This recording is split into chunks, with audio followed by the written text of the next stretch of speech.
Welcome to Ask and Learn.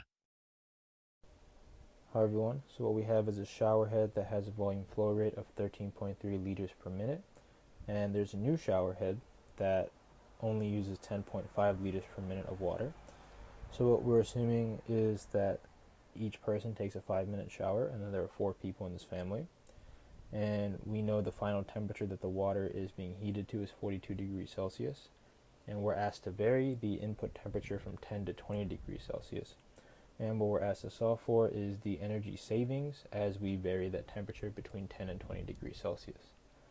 So what we're going to do now is just go ahead and write down some pertinent information. We know that the density of water is 1 kilogram per liter.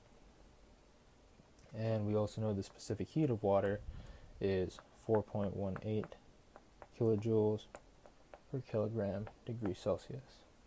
So next what we're going to do is we're going to go ahead and calculate the volume flow rate that it saved. So what we can do is we can say that the volume flow rate saved will be equal to the original volume flow rate minus the new volume flow rate multiplied by the time it takes to shower for one person, and that's 5 minutes per person. And remember that we have 4 people, so there's 4 persons, and multiply this entire quantity by 365 days a year.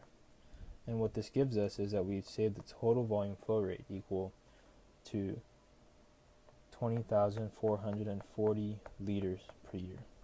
Now to translate this into a mass flow rate, we can simply take the volume flow rate and multiply it by the rho, and this gives us a total mass flow rate saved equal to 20,440 kg per year. Now what we can do is we can use this to calculate our energy saved, because we can say that the energy saved is going to be equal to the mass flow rate saved times C times the delta temperature. Now the delta temperature will be the final temperature to which the water is heated to, so TF minus our input temperature.